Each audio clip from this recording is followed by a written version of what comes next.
welcome everyone to the Louisiana Board of Elementary and Secondary Education Superintendent's Advisory Council meeting. Present with us, I believe, is President Ronnie Morris, as well as Miss Sandy Holloway from Bessie. Thank you for joining us. Are there any other Bessie members or elected officials? All right, thank you. Just meeting reminders. If you'd like to comment, please pick up a card from Ms. Rawson. All council members, please speak clearly into the microphones so the audience can hear. And if we could just have a roll call, please. Dr. Bartholomew. Mr. Burton is not present. Mr. Byler is not present. Mr. Cole, not present. Mr. Corley is not present. Dr. Eloy is not present. Dr. Fountain, Dr. Gray, Mr. Geis, Mr. Jabia, Mr. Jones is not present. Dr. Joseph is not present. Mr. Martin. Oh, excuse me. Mr. Jones has a proxy, Miss Russ. Dr. Wortling. Mr. Powell is not present. Miss Stilley, not present. Dr. Stokes. Miss Strong is not present. Mr. Touche, not present. Dr. Van Meter, Dr. Voron, and Dr. Walker. We do not have a quorum. So considering we do not have a quorum, we can't officially use Robert's Rules of Order in order to go through each agenda item, whether or not to approve or endorse or receive. However, since we are here, I would just like to suggest that we still go through the agenda items so that superintendents are aware. Certainly, we can provide comment in another form or fashion to Bessie relative to any of the agenda items, if that so suits Mr. Walker. We can still go through the whole entire agenda. We can offer comments, recommendations to the department. We just can't take official action. So we can do everything except vote. Okay. Thank you, Mr. Walker. Is that good, Superintendent Brumley? Yeah, just one comment. I think also the content of this particular meeting should not be problematic in these regards, because basically these are informational items, not necessarily things that require endorsement or opposition going towards Bessie. All right, thank you for that. And I did not introduce, obviously, we have our state superintendent, Dr. Kate Brumley, as well as our Bessie Education Director, Mr. Tavares Walker. So thank you. With that said, I would entertain a motion to receive, but we do have our minutes, so we'll just skip past the approval of the minutes. New business, consideration of revisions to bulletins in response to House Bill 684 of the 2025 regular legislative session. Dr. Brumley, would this be your item? Yes, sir.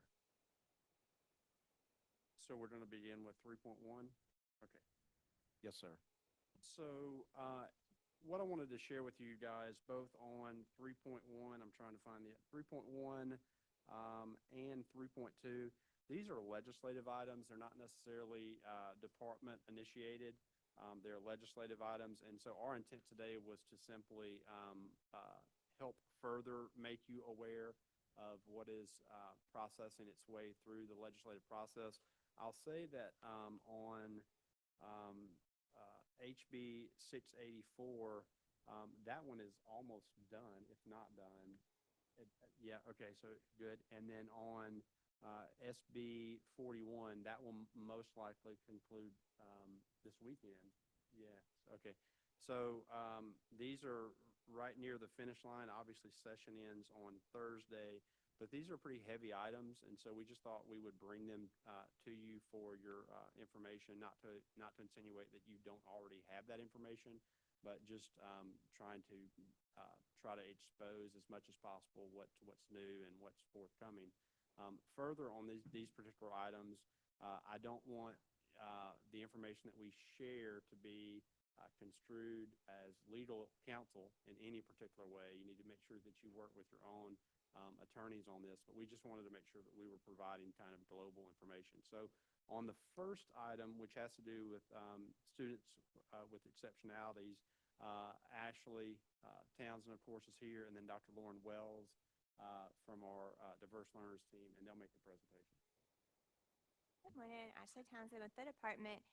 We wanted to give you all a little advance notice on HB 684. It will require some local policy to be adopted or amended, as well as probably some changes to practice. And so we wanted to give you as advance notice as possible.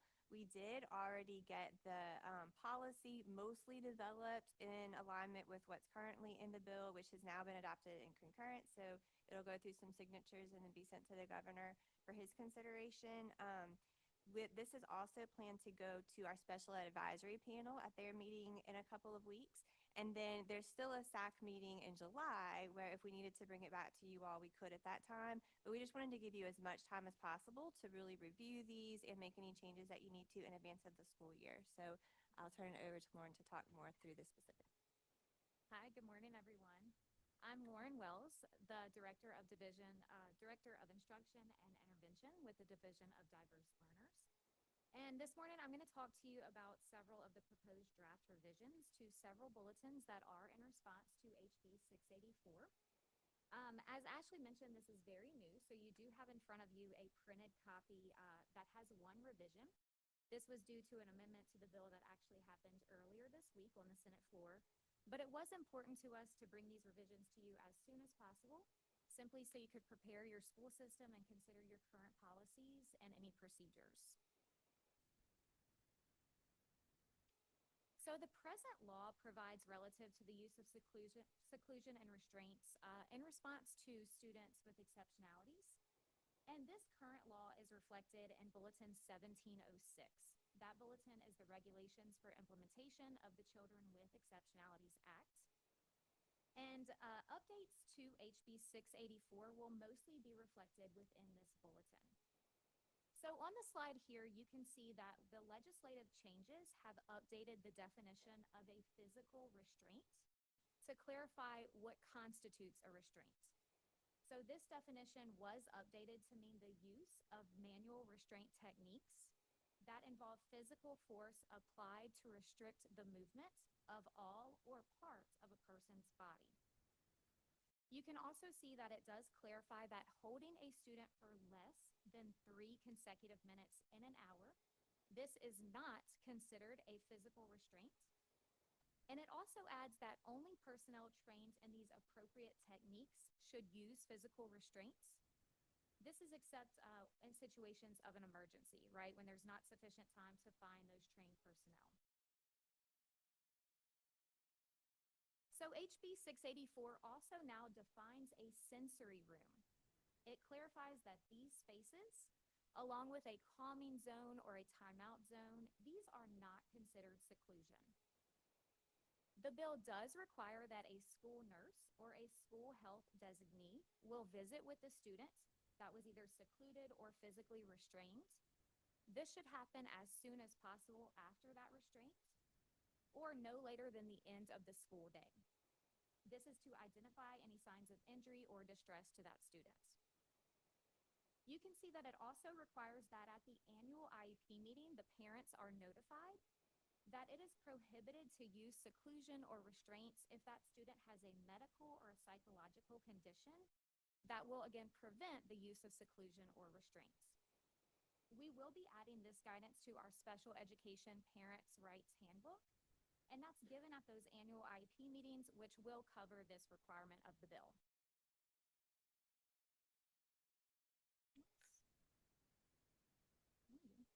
There we go. So in order to detail out the post-incident reporting protocol that's based on the bill, we have outlined these post-incident steps that are required. You can see them here included on the slide. They include that the individual who secluded or restrained the student must notify an administrator right away or within an hour. The administrator or the school employee will call that student's parents by the end of the school day to report the incident. Again, the school nurse will visit with the student by the end of the school day. The administrator will also notify the special education director electronically by the end of that school day. Additionally, a written report of the incident is due to the administrator the next day, as well as a written report due to the parent the following day. And then lastly, the new reporting protocol does indicate that the principal or designee, as well as the special education director, will review any video or audio footage if that is available. Keep in mind that the bill and the draft policy, this does detail out exactly what should be included in all of our LEA's written reports.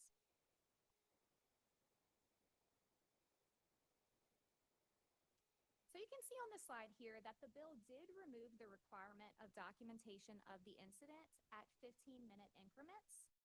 And instead, it is required that the students are continuously monitored during seclusion and restraint. Additionally, the number of incidents that will trigger an IEP team to reconvene has been lowered from 5 now to 3. And then the last item here on the slide does state that our local school systems will need to update their policies by December 1st. This is in accordance to the bill. And the requirement to post the policy to your local website, that does remain. But school systems also now have to provide the seclusion and restraint policy and the number of designated seclusion rooms to their local SEEK. This should occur each year by May 31st. The department will continue to include this in our guidance and our collection each year when we collect your local SEEK reports annually.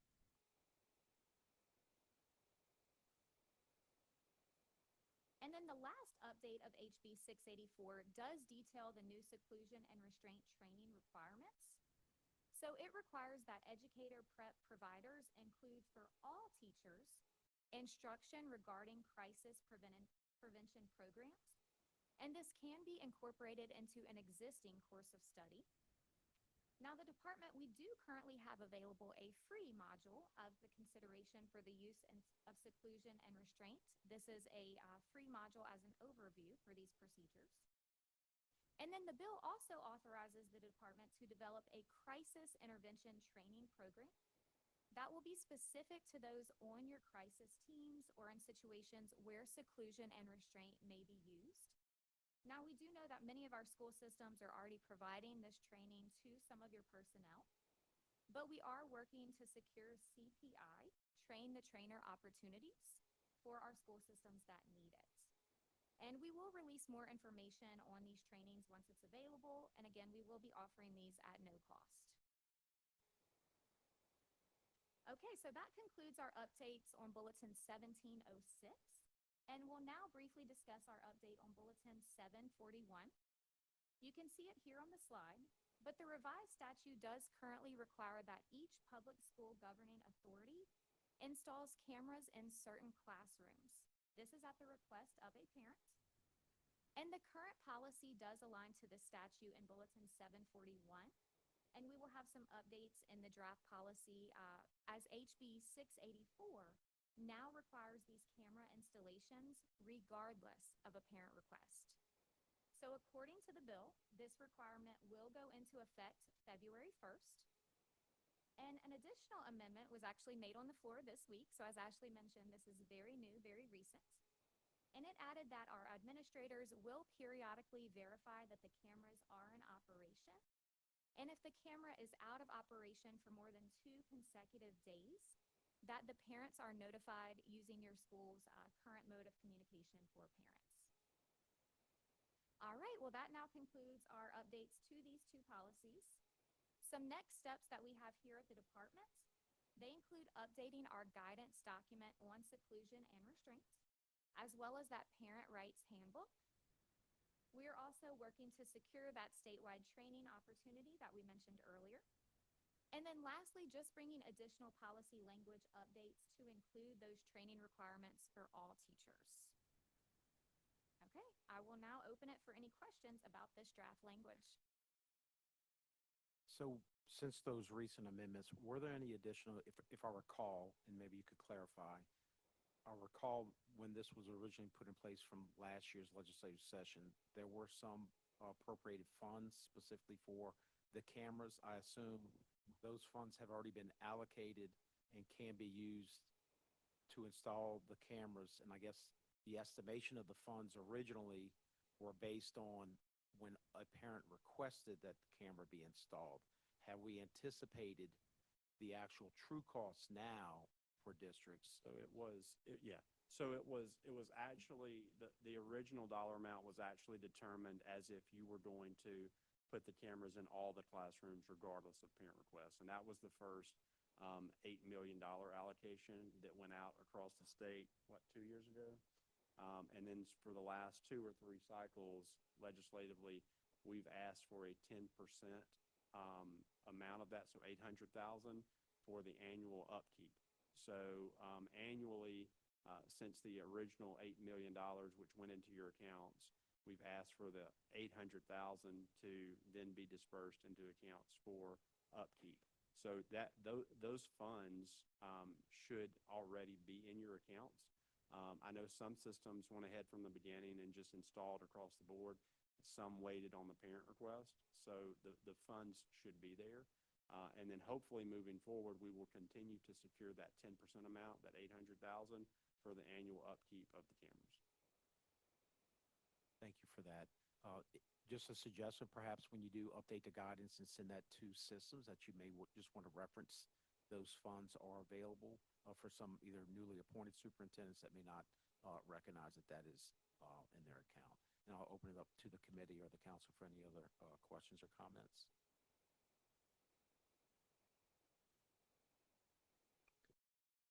Okay, thank you very much for the update. The next agenda item is 3.2. Because we don't have a quorum, we're not going to endorse whatever it may be or sports, but a consideration of update report regarding policy revisions in response to Senate Bill 41 of the 2025 regular legislative session. Dr. Brumley? Yes, sir. So again, this was an item, actually, Senator Regina Barrow from here in the Capital Region, this is her bill. She's very passionate about this after hearing and learning about an incident in a center that was not licensed or did not require a license at the time. And so she has gone forward and put this bill together, which does drastically alter some of the licensing and other requirements in these centers. I also want to just call out that educators just in general are mandatory reporters. So if an educator hears or sees of something relative to that, you have an obligation to report. But we'll give a brief rundown of SB 41 as it stands today, understanding that this has not made it through final passage at this point. So, if you have any thoughts or concerns, you still have an opportunity to reach out to Senator Barrow and her staff over the next few hours before this thing moves into final passage. But Ashley Townsend, as well as Mr. Barry Carter, will make this particular presentation. So, again, Senate Bill 41 contains a lot of different provisions, and it originated really with Senate Resolution 167 from last year that started a task force to investigate the way that child sexual assault and abuse investigations are conducted and responded to and followed through on. And out of that came several different concerns that have all become part of Senate Bill 41.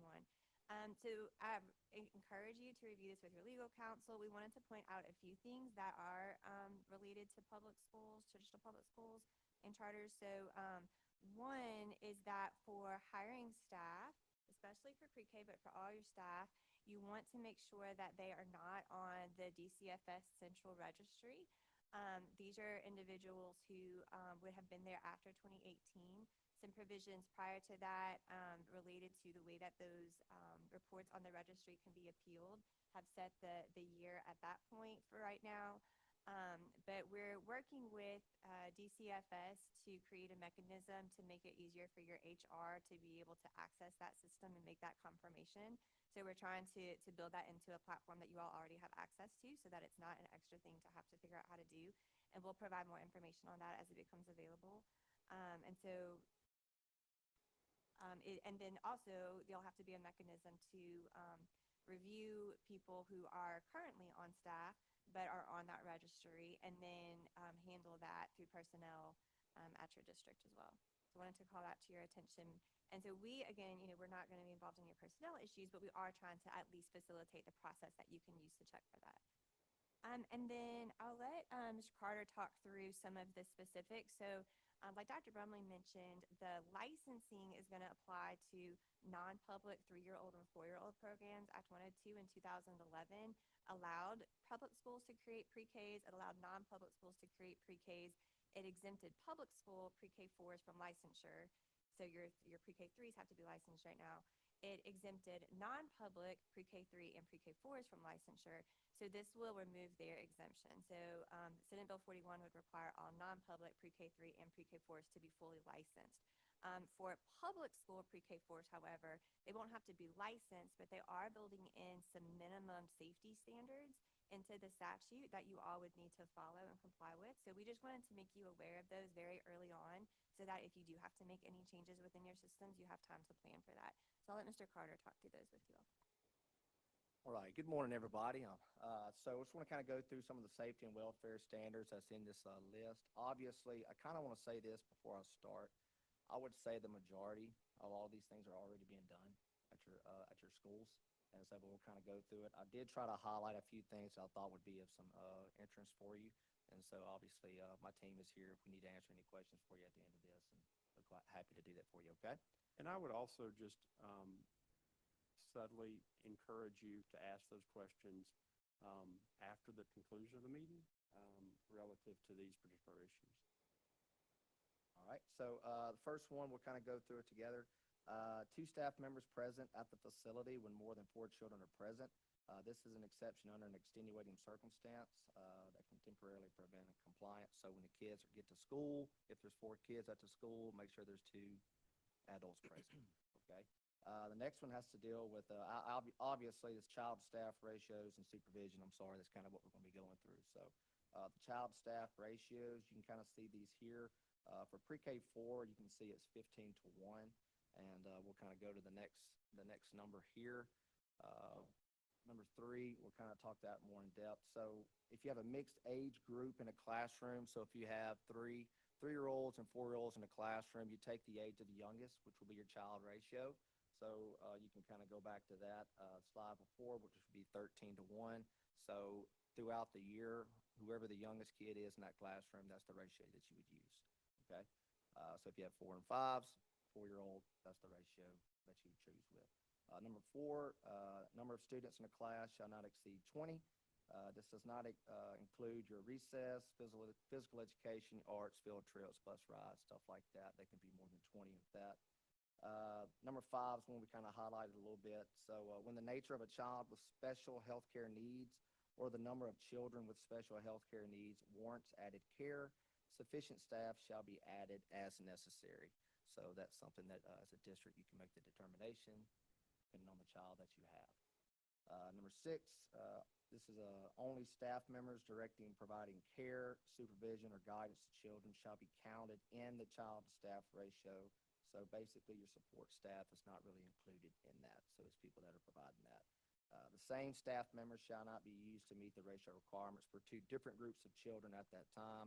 Pretty much meaning if you've got one classroom of kids here, another classroom of kids here, the ratio stays the same. Just make sure you have the sufficient enough staff to go through those 2 classrooms. Number 7, rest time. Good time in pre-K classrooms. So make sure we have sufficient staffing that's present on the premises during that rest time. One of the biggest things I kind of wanted to share with you, it says children ages 1 and older, they can be grouped together at rest time with 1 staff member in each room supervising the resting children. So you can do that. Number 8, this is one I wanted to highlight for you.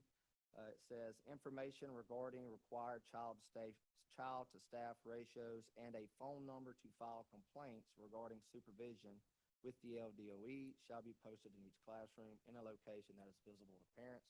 We're going to provide that documentation for you. We're going to give that to you so you can kind of put in the classroom so if parents want to make a complaint. We're also going to, me and Ashley talked about putting a little blurb at the bottom of it so you can put your own district's contact. So if they want to file the complaint, you'd be more aware of what's going on with that, okay?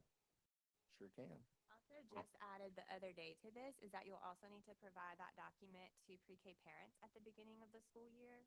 So it'll be posted on the wall in the classroom, provided to them at the beginning of the school year, and they'll have the information for the contact person within your district they can reach out to if they have a complaint.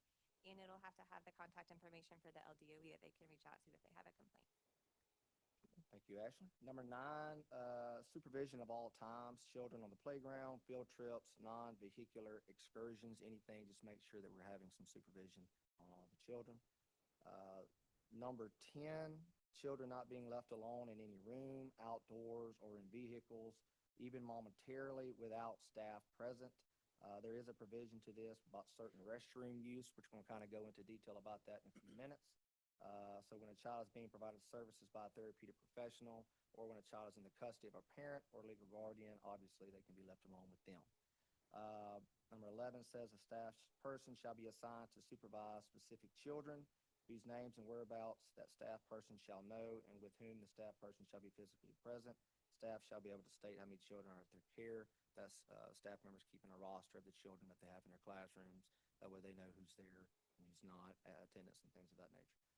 So the 12 through 15 have to do with restrooms. And so I want to discuss this with you for a few minutes. So number 12 says children who are developmentally able may be permitted to use the restroom independently. Remember, this is our pre-K 4 that we're kind of discussing here, okay? So there's 2 caveats to this. Number 1, a staff member is in proximity to and can see the children to ensure immediate intervention to safeguard the child from harm or to assist with an accident while in the restroom. And individuals who are not staff members may not enter the restroom area while in use by any child other than their own child. So if a pre-K student is in the restroom and they're developmentally able, the teacher can be in proximity. They don't have to be in the restroom with them. They just have to be in proximity to them to ensure if they need help or anything of that nature, they can kind of be in there with them. Number 13 says a child age 5 and older may be permitted to go and return from the restroom without staff being present. So if they're 5 years old and they're developmentally able, they can go and they can do that. Number 14 is one I highlighted for you. So this says if a pre-kindergarten program or an early learning center is part of a school with children in kindergarten or older, staff shall ensure that the children enrolled in the pre-kindergarten program or early learning center are not unsupervised in the restroom at the same time that any older children are using the restroom. Meaning that if a kid is in pre-K and they're in the restroom, they can't be in there with kindergarten kids or older. Okay, so the teacher needs to make sure that they're in there just pre-K only. That's the main part of that. Another part of this, it says for any facility being constructed after January the 1st, 2026, there shall be designated separate restrooms for the children enrolled in the pre-K program or early learning center. So this is obviously something that's kind of going through right now. Yeah. Original language of the bill had separate restrooms required for pre-K, and we understand that would be cost prohibitive. We were able to share some information about schools that have pre-Ks, and you have that the one of the teachers in the pre-K class stands there, and when an older child walks up, they say, nope, you can't go in right now. We've got pre-K students in there. You just need to wait a minute. And then when the pre-K students come out, they would tell the older children, okay, you can go now. And so that satisfied the need for right now for schools that have already been constructed. But then for future construction, we'll need to make sure that there's a separate restroom for pre-K students. Thanks, Ashley. So the last one says children shall be changed and cleaned immediately following a toileting accident. So just making sure that when they walk out the bathroom, there's an accident, we get them cleaned up as quick as possible. Okay? You want to kind of take the rest of them, Ashley? Right, and then there's some changes there too regarding mandatory reporter training. So as you know, right now, all mandatory reporters have to complete that training every year, and you keep a record of that training on staff locally. And so then if someone asks you who hasn't completed that training, you're supposed to be able to tell, well, now moving forward, they'll want it to be reported to us if everyone has completed that training. And so we'll share a mechanism for doing that. Eventually, we anticipate that'll be part of EdLink. It won't be for this year, but we'll work with you all on what the mechanism for that will be. But the main takeaway is to make sure everyone completes that mandated reporter training. There is a time window in statute when that has to be completed, so make sure that's done right at the beginning of the school year, and then be prepared to report that out once we share that mechanism with you. And then we'll have to publish the completion rates for each entity on our website. You may also want to jot down to look at with your legal counsel House Bill 451. That has been finally passed at this time, and that makes some changes to mandatory reporting requirements and how that interacts with school resource officers in your school. If you'll remember, there was a bill last year as well that addressed that. This makes some further changes that you just might want to be aware of. And then a large portion of the rest of the bill um, dealt with how cases are handled once they're reported. So some things specific to this that you all should probably be aware of. There was some concern about when cases are reported that sometimes they're reported to DCFS and DCFS points you to law enforcement. Sometimes they're reported to law enforcement and law enforcement points you to DCFS. So now, just to be on the safe side, just report both ways. And law enforcement and DCFS will have to report to each other. So they really were trying to close the loop on where some gaps in reporting seems to be occurring. And then some additional rules are in there as well for how law enforcement and DCFS will be required to handle those investigations whenever those cases are being studied. So for guidance to your schools, it's really probably safe to report to both. But because, as you know, there are some differences in who is the alleged perpetrator and where this occurred that can impact that. So just review with your legal counsel, and you may want to make some changes in that and just make it really clear to people who should receive that report and where that should go, because we know that we have to be very time conscious and make sure that everyone who needs to be able to investigate a situation is brought up to speed. And then there will be some policy changes related to this. We don't have that draft for you ready at this time, but we're anticipating this would go to Bessie in August, so we'll bring it back to you all in July. And then this got shared with you. Okay. And that concludes the update. Happy to take any questions. Again, this is still pending legislation, so it could change, but I'm happy to answer questions about what we've shared so far. I'll open it up for any questions from the council. Any public comment? This isn't necessarily a direct comment specifically for this, but it kind of is around the same topic of pre-K education. And certainly, I think superintendents have discussed before, and certain Bessie probably as well. But obviously, pre-K is the funding sources for pre-K are limited based on Head Start, LA4 funds.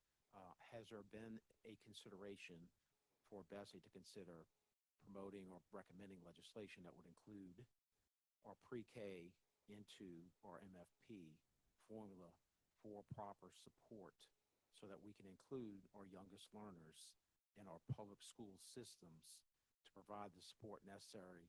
Because as most of us would probably testify to, the earlier we can get our children in our communities, our public school students into our schools and our public school systems, the more likely they're going to be more successful, on target, on benchmark, ready to learn by the time they enter kindergarten. And so many of our systems do not have the appropriate funding mechanisms oftentimes to do so. Those systems that are fortunate enough to do so certainly take advantage of that opportunity.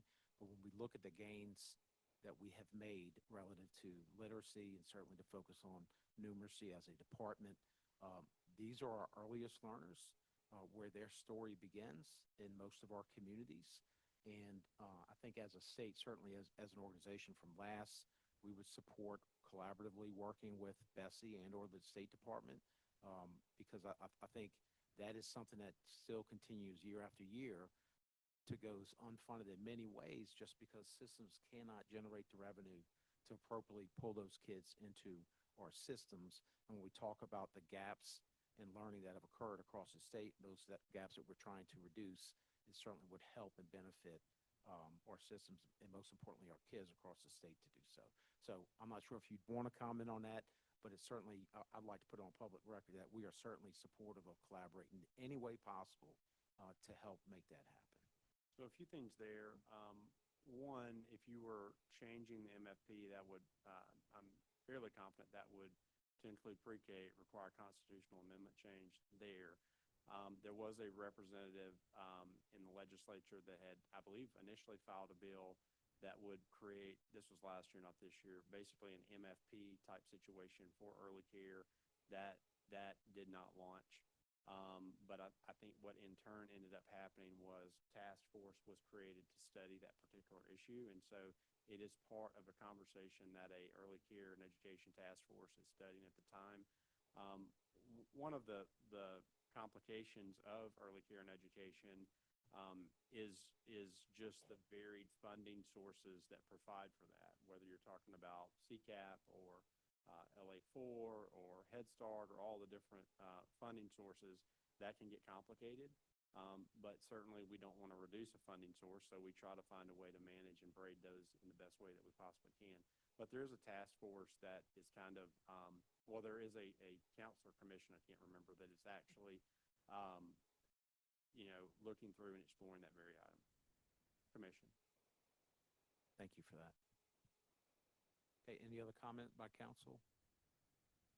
Okay, with that said, moving on to item 3.3, consideration of an update report regarding the Parent and Family Engagement Task Force.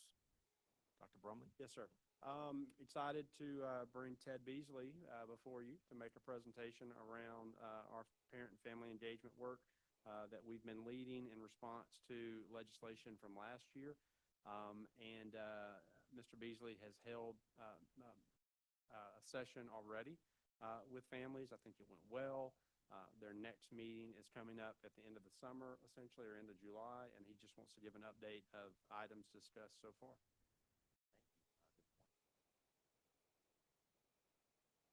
Just here to give a brief update on the Parent and Family Engagement Task Force, which was established last year through House Resolution 239. Just a little bit of background first. It called on the department to bring together a group of stakeholders who were spelled out in the legislation to research and make recommendations relative to parent and family engagement. The resolution asked us to study what's working both nationally and in Louisiana, make recommendations to increase engagement that directly supports student success, and to explore public and private partnerships that support engagement and student outcomes. We're required to give a final report to Bessie and the House Education Committee by the end of 2025. So just quickly to go over our first meeting, it was held in March. A lot of that meeting was just going over the purpose of the task force, setting norms, but we did begin to look at a number of topics, along with looking at why family engagement is important for student success. We also looked at challenges such as limited digital access, time constraints for both families and staff, trust building, staff capacity. We felt like it was really important to do this. We wanted to make sure that any recommendations that come out of the task force are targeted and realistic for families and schools. We also discussed ways to support communications between families and schools. A suggestion that came out of the group was to clarify points of contact so that parents, when they reach out to a school, they know exactly who to reach out to. Assistant Superintendent Dr. Ernie Singleton shared information on House Concurrent Resolution 72, which requested research on how start times affect truancy, chronic absenteeism, and low academic achievement. We explored how these times impact transportation logistics, standardized testing schedules, family routines, and other nuances around that subject. She also talked to the group about ongoing efforts that the department's doing to improve attendance. Finally, we looked at how we can leverage public-private partnerships to engage families. Our next meeting is July 16th. We're aiming to draft some initial recommendations this summer, and that's something that can be refined. We have 2 or 3 more meetings, and we'll keep you guys informed and happy to come back again with future updates.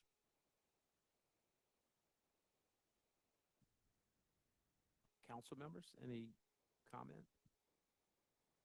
Any public comment? Thank you, Mr. Beasley. Go on to the next agenda item. Dr. Ortling, before Yes, we sir. move on beyond that, as a state agency, we certainly want to play a role in family communications, but as I tell Ted all the time, the best communication is your system and your school directly to the family, not Baton Rouge. So we want to be helpful in providing you the resources that you may need to effectively communicate with your families, not us doing it, because I think that they would much rather hear from you than us, and I think that's more appropriate anyway. So just want to let you know, like, we're not trying to become the sole communicator to families across the state. In fact, we want to do just the opposite. We want to empower you as local systems and schools to do that and do that well. Glad you mentioned that also. If anyone has best practices or things you're doing in your system that you would want to bring and present to the council, please reach out and let us know, because we'd like to share with them what's working, what's not working, and just ways we can offer support. Thank you very much. Okay, next agenda item is 3.4, consideration of an update report regarding high-dosage tutoring in preparation for the beginning of the 2025-2026 school year. Dr. Brumley? Yes, sir. Dr. Chasson's going to give this report on tutoring, but while she comes up, I just wanted to share with you, and I've already shared this publicly, so some of you have already heard, but our screener results from literacy over this year, we're very excited about those. If we look at end of year, and I'm trying to remember these numbers off the top of my head, but if we look end of year last year to end of year this year, a 9% proficiency increase. That's incredible. To think about moving a proficiency rate on the same instrument over 1 year by 9 percentage points is just incredible. So thank you for that.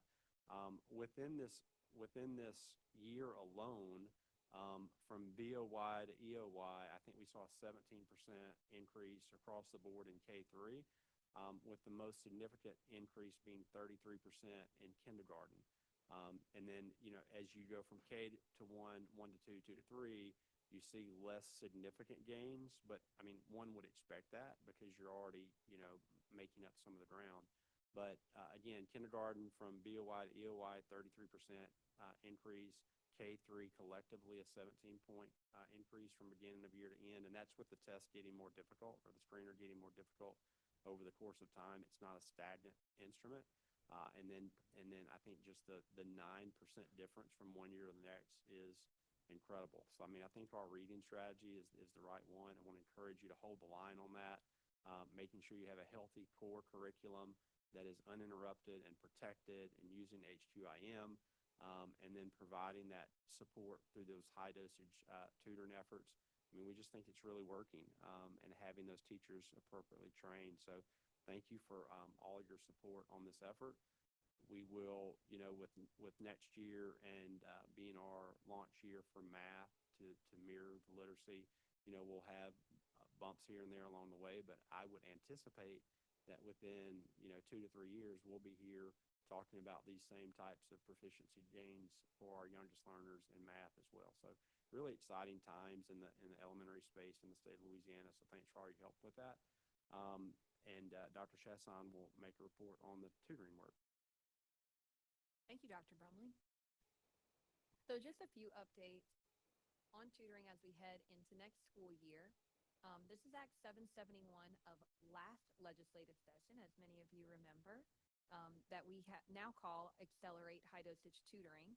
And so I just wanted to just give a few highlights from this past year, and then I think some important things to consider as we move into next year, hopeful for that statewide appropriation of tutoring funding as we close out this legislative session. So as Dr. Brumley said, this has been, I think, just a really powerful lever across the state, that additional time to learn that we know so many of our students need. But we also know that additional time is just one piece of it. What happens during that time is of the utmost importance. And so I think this is a really critical time for you all to take a look at your data from this past year. As Dr. Brumley said, we really have a wealth of data at this point to examine, look at what worked for your schools, what didn't work in your schools. Systems had varied experiences, whether it was with the vendors on our list, whether it was using your own LEA staff that you hired and used to be tutors. One thing I think that was really learned from this year, as I talked to superintendents and CAOs across the state, is that differentiation is key.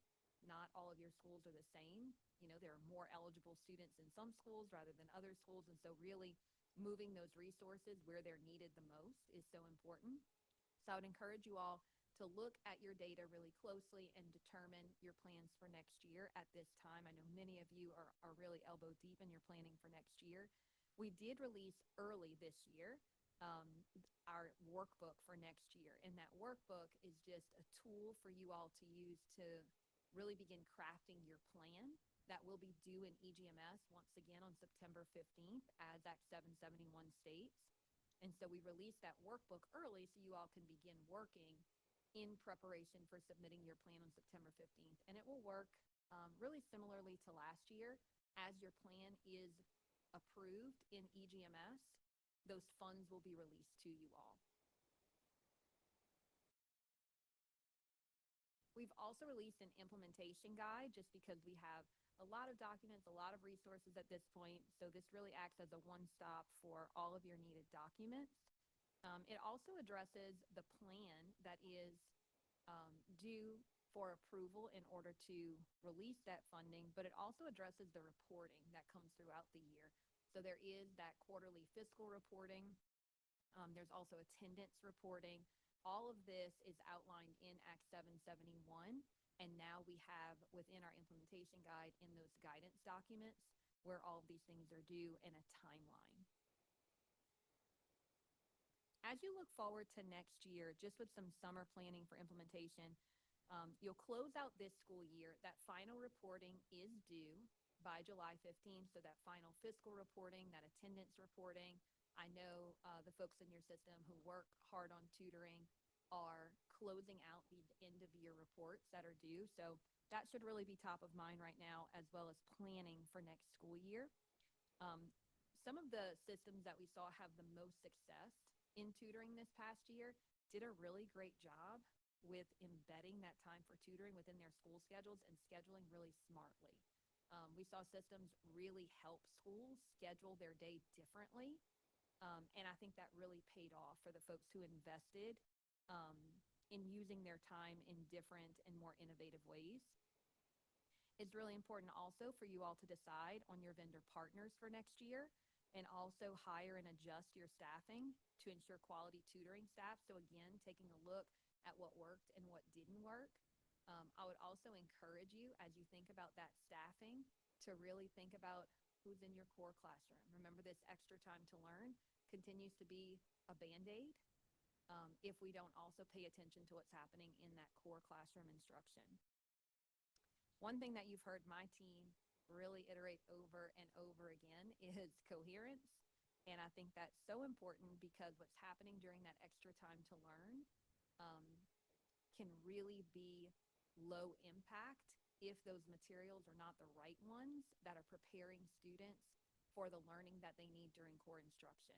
So what materials are being used, when are they being used, how are they being used is super important when we think about this extra time to learn. So I think carefully curating what students are using, why they're using them in a way that really makes sense. Also, for you all to consider your budget based on last year's allocation. So we're working on those allocations right now with our finance team, with the new data around eligible students. And those numbers are really looking very similar to last year. So you all can expect a really similar allocation, except if your system did not use all of your funds this year. And so if you are in a place where you did not utilize all of your tutoring funding, it can be assumed that you did not need all of that funding and you had some resources there at the local level, in which case you may see a reduced allocation for next year.